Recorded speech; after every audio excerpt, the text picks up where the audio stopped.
Some desires don't fade with time. They just hide deeper, waiting in the shadows until they demand to be seen. She was born into a world that whispered how a woman should behave. Not roared. No, whispers are sharper. Good girls don't feel too much. Don't stare too long. Desire makes you dangerous. So she learned to smile when she wanted to scream, to mock when her instincts kicked. She built herself a mask, not of porcelain, but of politeness.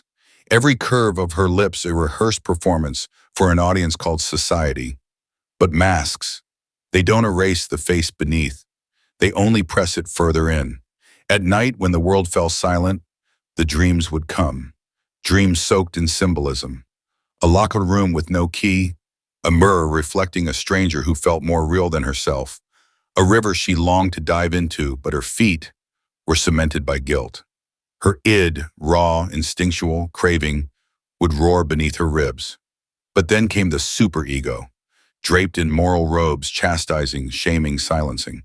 Between them, her ego struggled, a weary diplomat brokering peace between primal urge and societal cage. Have you felt it too? That quiet war within? When you desire something and instantly scold yourself for it? The conflict Freud warned us of. It is not loud. It whispers, like a flame trapped under ice. Soon she began seeing herself in others, a friend who dared to wear what she could not, a stranger's laughter that seemed too free. She felt resentment, but it wasn't truly them.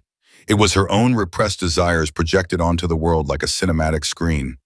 And you? How often do you despise in others what you secretly crave for yourself? One evening she stood before the mirror, alone, but not really. The reflection wasn't passive. It stared back, unblinking, a subtle smirk that whispered, "Do you recognize me? I am the you that you hide." And for a moment, the mask cracked. Hairline fractures, but enough to let the id breathe.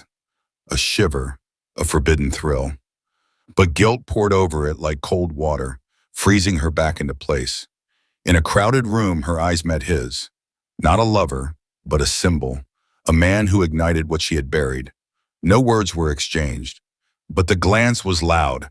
It echoed with all the desires she'd locked away. Her superego screamed, inappropriate, unladylike, dangerous. But the id? It laughed. Because desire doesn't negotiate, it waits. She often dreamt of a locked room. Inside, the echoes of her suppressed wants. Every night she'd rattle the doorknob, but retreat when footsteps of judgment neared. One night she didn't retreat. She set the door ablaze, and what she found inside wasn't monstrous. It was her own reflection, but alive, breathing, untamed. Imagine if every desire you hide wasn't a sin, but a signal. Repression, she realized, is not a graveyard. It's an amplifier. The more you deny, the louder the shadow becomes. Desires don't disappear, they disguise.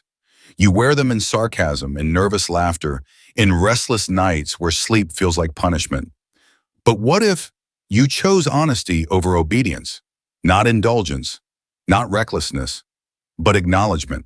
To look at your desires and say, "I see you, you are mine, and you are not my enemy." That night, the woman stood in front of her mirror once more. No masks, no roles, just skin, breath, and rawness.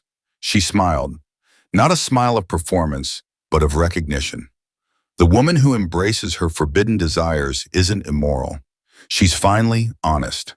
And you, listening in the silence of your own mind, what desires do you still hide, waiting to be seen?